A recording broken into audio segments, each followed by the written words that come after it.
মাদক সেবী মাদক ছাড় আর হবে না, আর হবে না। কোন মাদক সেবনকে আমার গ্রামে রাখা যাবে না, কোন মাদক সেবনকে আমার গ্রামে আশ্রয় দেওয়া যাবে না।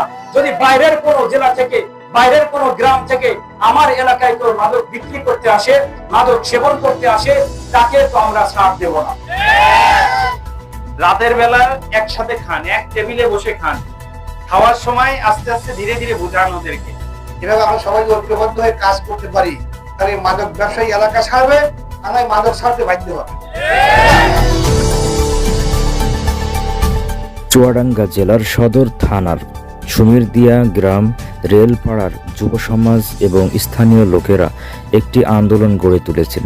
তারা দাবি করেছেন যে আমাদের এই গ্রামে কোনো মাদক সেবনকারী, মাদক বিক্রেতা স্থানীয়ভাবে থাকতে পারবে না, তাদেরকে গ্রাম থেকে উচ্ছেদ করা হবে। চুয়াডাঙ্গা প্রশাসন উপস্থিত থাকাতে এইরকম ঘোষণা দেওয়া হয়। এই বিষয়ে স্থানীয় লোকেরাও বিভিন্ন মতামত দিয়েছেন, সেই মতামতগুলো আপনাদের সামনে তুলে ধরার চেষ্টা করছি। এবং এটা কতটা কার্যকর হতে পারে ইনশাআল্লাহ? যুব সমাজের যে উদ্যোগ, এই উদ্যোগকে আমরা স্বাগতম জানাই এবং আমরা যারা মুরব্বীর বিয়েতে আছি তারাও আমাদের সমর্থন থাকবে, অব্যাহতভাবে জোরালো সমর্থন থাকবে। এই সম্পর্কে আমি আরেকটু কথা বলতে চাই। আচ্ছা চাচা, আমরা যে উদ্যোগটা নিচ্ছি আমাদের পাশে আপনি আছেন কিনা? হ্যাঁ, আছি ইনশাআল্লাহ। আছেন তো ইনশাআল্লাহ? আচ্ছা, আমরা যে উদ্যোগটা নিচ্ছি বা এর উদ্যোগের ভিতরে তো আপনি এখন আছেন আমি জানি, তো আপনার এই বিষয়ে মতামতটা কি? যারা মাদক করবে এবং তাদেরকে আইনত ব্যবস্থা নেওয়া হোক। এখানে আমরা যে ব্যানারটা দেখতে পেলাম ওখানে লেখা আছে হয় মাদক ছাড়ো, না হলে সুমিরদিয়া গ্রাম ছাড়ো। তো এই যে বিষয়টা যুব সমাজ উদ্যোগ নিয়েছে, এই যুব সমাজের পাশে আপনারা আছেন কিনা? ইনশাআল্লাহ আছে। ইনশাআল্লাহ আছে। ঠিক আছে, ইনশাআল্লাহ। এরপর শুক্রবার সন্ধ্যায় সুমিরদিয়া রেলপাড়া এলাকাবাসী একটি জনসভা গড়ে তোলে। জনসভায় উপস্থিত ছিলেন চুয়াডাঙ্গা সদর ওসি মিজানুর রহমান সাহেব। তিনি মাদকের বিরুদ্ধে জনগণকে আশ্বাস দিয়ে বলেন, আপনারা ধরে আমাদের খবর দেন, মাদক সহ ধরেন, ধরে আমাদের খবর দেন, আমরা নিয়ে যাবো। নিয়ে এখন সিস্টেম শুরু হয়েছে, কোর্টে দিলেই কোন প্রক্রিয়া এক বছর সাজা। এছাড়াও উপস্থিত ছিলেন চুয়াডাঙ্গা সদর থানার এএসপি মুস্তাফিজুর রহমান সাহেব। তিনিও জনগণকে আশ্বাস দিয়ে বলেন, আমাদের শক্তি কারা? পুলিশের শক্তি কে বলেন তো? আপনারা আমাদের শক্তি তো নাকি? এই থানা কি আপনাদের না পুলিশের? এই এলাকায় আপনারা বাস করবেন না আমরা বাস করব? এই যে পিছনে দেখতেছি ইয়াং জেনারেশন কত, তাদের একটা সুন্দর ভবিষ্যৎ আছে না? তাহলে আপনার আমার কার্যক্রমের জন্য আপনার ছেলে বা মেয়ের কষ্ট করে পড়াশোনা করলো কিন্তু যে ভালো একটা চাকরি পেল না, শুধু আপনি আমি মাদক ব্যবসায়ী এই দুর্নামের কারণে। আপনাদের ছেলে মেয়েরা যে স্কুলে যায়, আপনারা একটু স্কুলে যান, একটু শিক্ষকদের সাথে একটু যোগাযোগ রাখেন যে আপনার ছেলে বা মেয়ের কি অবস্থা, তার মতিগতি কেমন, এই বিষয়টা হচ্ছে কি আপনারা একটু খোঁজ খবর নেন।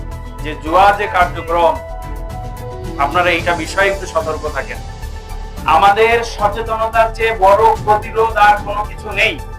কোন পুলিশ সদস্য যদি কোনো মাদক ব্যবসায়ীর সাথে আপনাদের এলাকায় কোনোভাবে যদি ওঠা বসা, তাদের সাথে যদি সম্পর্ক রাখে, আপনারা একটু আমাদেরকে জানান।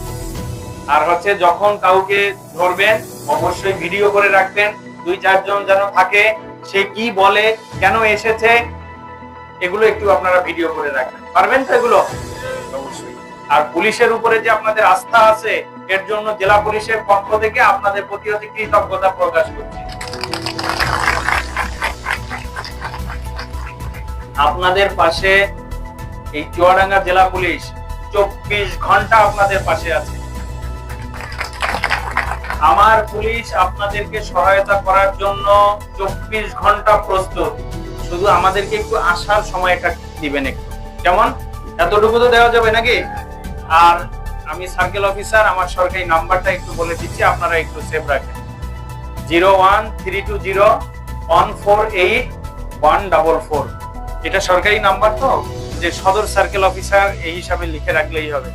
আর ওসি সাহেবের নাম্বারটাও আপনারা একটু লিখে রাখেন, 01320148144। 169। জনসভা শেষে এলাকার যুব সমাজ এবং স্থানীয় লোকেরা একটি ছোট্ট আকারে বিক্ষোভ তৈরি করেন। হবে না, আর হবে না। মাদক সেবী, মাদক ছাড়। আর হবে না, আর হবে না। মাদক একটি নীরব ঘাতক। মাদক কেবল একটি জীবনই ধ্বংস করে না, ধ্বংস করে দেয় একটি আস্ত পরিবার, একটি সুন্দর সমাজ এবং আমাদের পুরো তরুণ প্রজন্মকে। তাই সুমিরদিয়া রেলপাড়ার যুব সমাজ সহ সর্বস্তরের জনগণ একমত হয়ে এবং প্রশাসনের অনুমতিতে উদ্যোগ নিয়েছে, অত্র গ্রামের কোনো বাসিন্দা যদি মাদক সেবন করে, মাদক বিক্রি করে অথবা তাহাদের সহযোগিতা হয়ে কাজ করে, তাহলে তাকে গ্রাম থেকে উচ্ছেদ করা হবে।